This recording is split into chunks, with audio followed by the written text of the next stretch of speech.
Bienvenue dans l'essentiel du dessous des cartes. Ce jeudi 6 février, le monde entier est encore en train de réagir à ces deux images imposées hier par Donald Trump. Gaza et son champ de ruines, 2/3 des habitations détruites et des dizaines de milliers de morts, dont Trump prévoit de faire la Riviera du Moyen-Orient, référence au littoral méditerranéen entre France et Italie.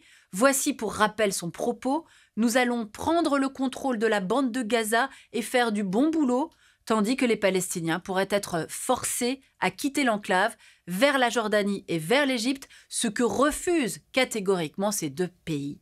Par ailleurs, ce matin, le ministre israélien de la Défense, Israël Katz, a ordonné à l'armée israélienne de préparer un plan qui permettra à tout habitant de Gaza qui le souhaite de partir vers n'importe quel endroit du monde qui accepte de les accueillir.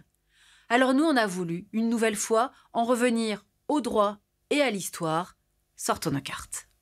Et tout d'abord, rappelons que l'existence d'un État palestinien souverain, vivant à côté d'un État israélien également souverain, a été définie par l'ONU le 29 novembre 1947, avec un plan de partage qui prévoit un État juif, 55% du territoire, un État arabe, 43%, et une zone internationale autour de Jérusalem, capitale revendiquée par les deux camps. Ce plan a été refusé par les pays arabes et en mai 1948, il déclare la guerre à l'État hébreu.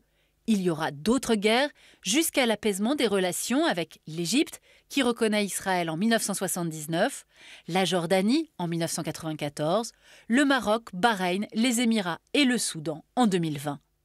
Mais revenons en 1948. Après le plan de partage de l'ONU, quelques 750 000 Palestiniens sont chassés de leurs terres par l'armée israélienne qui détruit les villages que vous voyez ici en rouge. C'est la Nakba, la catastrophe en arabe. Revenons à 2025. Lorsque Trump propose de déplacer la population de Gaza vers la Jordanie et vers l'Égypte, il bafoue la Convention de Genève des Nations Unies de 1949, dont l'article 49 interdit les transferts forcés, quel qu'en soit le motif.